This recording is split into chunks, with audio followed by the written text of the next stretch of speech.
Counter करायला म्हणजे तुम्ही भाजपच्या नेत्यांवर आरोप करताय म्हणून तुमच्या मुलाचा जो गजानन मारणे आहे गुंड त्याच्यासोबतचा फोटो भाजपच्याच नेत्यांकडून व्हायरल केला जातोय.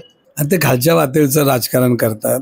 माझा मुलगा ज्या वेळेला तो फोटो काढला, मी माझ्या मुलाला विचारलं, तो 18व्या वर्षी होता आणि तो एका गणपतीच्या कार्यक्रमाला गेला, तिथं फोटो काढला. बरं, त्याचा फोटो काढला, कोण गुन्हेगार आहे काय हे त्याला माहिती असेल का? तर माहिती असेल आज आपण परत समजू, पण त्याने काय त्याला मदत केली का? त्यांनी कुठं त्याला चौकी जाऊन सांगितलं का? त्याचं ऐकून त्यांचा काय मोकार रद्द केला का?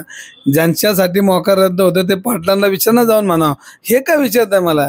आज जे पाटील गुन्हेगारी पुण्यात वाढवतात त्यांना विचारलं तर मला त्या कार्यकर्त्याला मी स्वागत कर, माझ्या मुलाचं ठीक आहे, हे राजकारण आहे, पण माझा मुलगा हे 18 वर्षाचा आहे आणि तुम्ही माझ्या फॅमिलीवर राजकारणात येत आहे. तर असं म्हणजे ह्या महाराष्ट्राची संस्कृतीच नाही आणि असं राजकारण आपल्या देशामध्ये ह्या लोकांनी चालू केले. तुम्ही कुटुंबिक हल्ले करता, ही काय परिस्थिती काय? आणि माझा मुलगा तर माझा मुलगाच म्हणला, माझा बाप असा काय गप असणारा नाही आहे. माझ्यापेक्षा माझ्या बापाचं पुण्यावलं प्रेम आहे आणि तुम्ही जर अशा पद्धतीने जर करत असेल तर माझा बाप थांबणारच नाही.